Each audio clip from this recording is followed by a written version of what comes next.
1 महीने की बच्ची के गोद लेने देने के बीच जो फ्रॉड हुआ है, उस टाइप का एक मामला यहाँ पे आया है। दोस्तों, नवघर पुलिस के हद में रहने वाले मनीष रामदेव शंकर, जिनकी उम्र 42 साल है, वो अपनी पत्नी और 2 बच्चों के साथ रहते हैं। बच्ची की चाह में पति पत्नी एक फैसला लेते हैं कि क्यों ना हम एक छोटी बच्ची को गोद ले लें, और इसी वो बच्ची की तलाश में कि कोई उन्हें गोद दे दे बच्ची, इसके लिए उन्होंने ऑर्फन एज वगैरह में भी बात किया था, लेकिन उन्हें बच्ची नहीं मिल पा रही थी।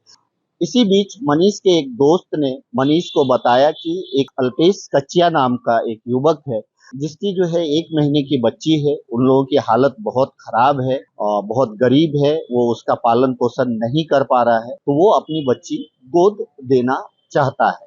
इतनी बात होने के बाद मनीष और अल्पेश कच्चिया की मुलाकात होती है। अल्पेश कच्चिया अपनी 1 महीने की बच्ची को उसे जाकर के सौंप देता है। जिस वक्त वो सौंपता है, उस बच्ची की तबीयत खराब थी। मनीष और उनकी पत्नी बच्ची को पाकर बहुत खुश हो जाते हैं। मनीष और उनकी पत्नी दोनों मिलकर के बच्ची को ले जाते हैं, उसका इलाज कराते हैं और उसको बहुत ही अच्छे तरीके से अपने साथ रखने लगते हैं। इसी बीच जो है 2-3 दिन के बाद अल्पेश कच्चिया मनीष से मिलने उसके गैरेज पे आता है और कहता है कि बच्ची के इलाज में उसका बहुत सारा खर्च हुआ था और जिसकी वजह से कर्ज बहुत हो गया है। ये बोल करके उसने 20,000 रुपया मनीष से मांगा।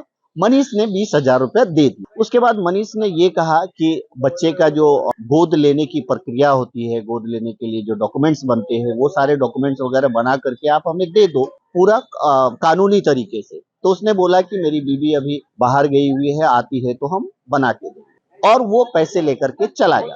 इस बीच जो है मनीष बार-बार कांटेक्ट करता है अल्पेश कच्चिया से कि उनकी जो है बच्ची की माँ का फोटो, जो आधार कार्ड वगैरह लगता है, ये सारा चीज दो, आपका दो, ताकि हम जो है इसको ऑफिशियली जो है गोद ले पाए। लेकिन उस पे वो आनाकानी कहता है और कहता है कि बच्ची की माँ भाग गई है और वो उसको हम लोग तलाश रहे हैं और जैसे ही मिलती है हम करके देंगे। तो ये पहला बहाना। उसके बाद फिर 4-5 दिन के बाद इसको क्या होता है कि 4-5 दिन के बाद अल्पेश कच्चिया फिर से मनीष से कहता है कि मैं अपनी बच्ची के बगैर रह नहीं सकता, मुझे बच्ची आप वापस दे दो। मजबूरन जो है मनीष ने उस बच्ची को फिर उसे वापस दे दिया। बच्ची वो वापस लेकर के चला गया।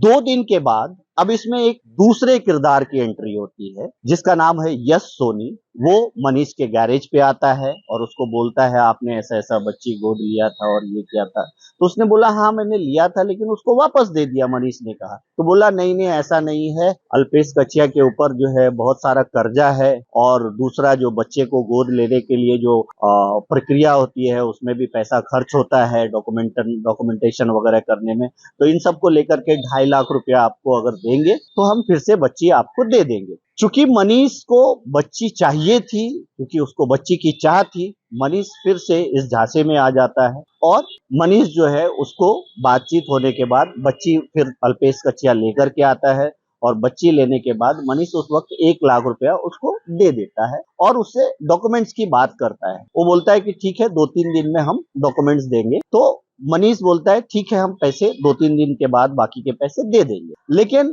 जब डॉक्यूमेंट्स की बात आती है तो बोलता है कि उसकी माँ भाग गई है, माँ मिल नहीं रही है, माँ आएगी तो डॉक्यूमेंट्स बना के देंगे। ये सारी कहानी चल रही थी और ये सारी कहानी चलती रही। 2-3 दिन के बाद फिर मनीष उसके झांसे में आता है और 1.5 लाख जो बचा हुआ था वो भी दे देता है। तो अब तक मनीष 2.5 लाख रुपए दे चुका होता है, लेकिन उसको बच्चे का ऑफिशियल जो गोद लेने की प्रक्रिया होती है, जो पेपर होता है, वो दिया नहीं जाता है। और बार बार इसके बाद फिर से वही बहानेबाजी होती है कि आप जो है पैसे दो, और पैसे चाहिए, और पैसे लगेंगे बच्ची की माँ को ढूंढने के लिए, पेपर बनाने के लिए। तो कहीं ना कहीं मनीष को लगता है कि यार वो कहीं ना कहीं अब बेवकूफ बनता जा रहा है, ये लोग पेपर दे नहीं रहे हैं। उसे डर भी लगता है कि पता नहीं इन लोगों ने बच्ची कहाँ से लाया, कैसे लाया। और इसी सब चीज को देखते हुए मनीष 10 फरवरी को नवघर पुलिस स्टेशन में इस पूरे मामले में शिकायत दर्ज कराता है। शिकायत दर्ज करने के बाद नवघर पुलिस जो है इसकी छानबीन करती है। छानबीन करने के बाद नवघर पुलिस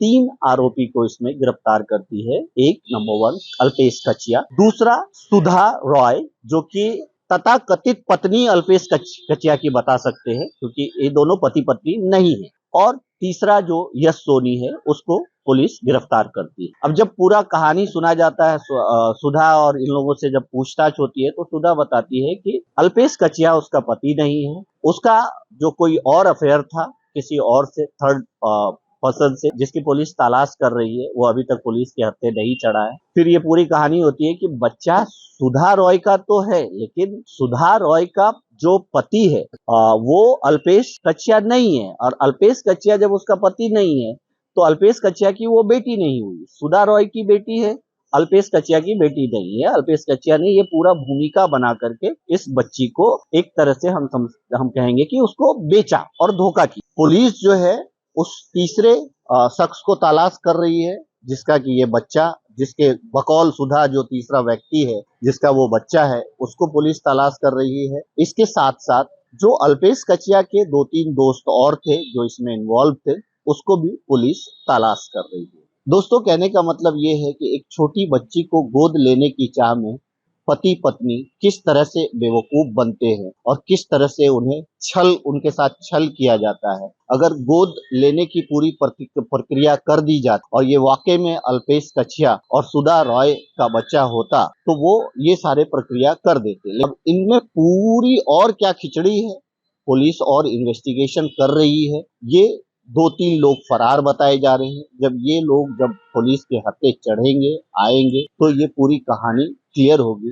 लेकिन हम ये जरूर कह सकते हैं, एक छोटी बच्ची की गोद लेने और देने की प्रक्रिया में ये एक फ्रॉड हुआ है, धोखा हुआ है, चीटिंग हुआ है, हम यही कहेंगे।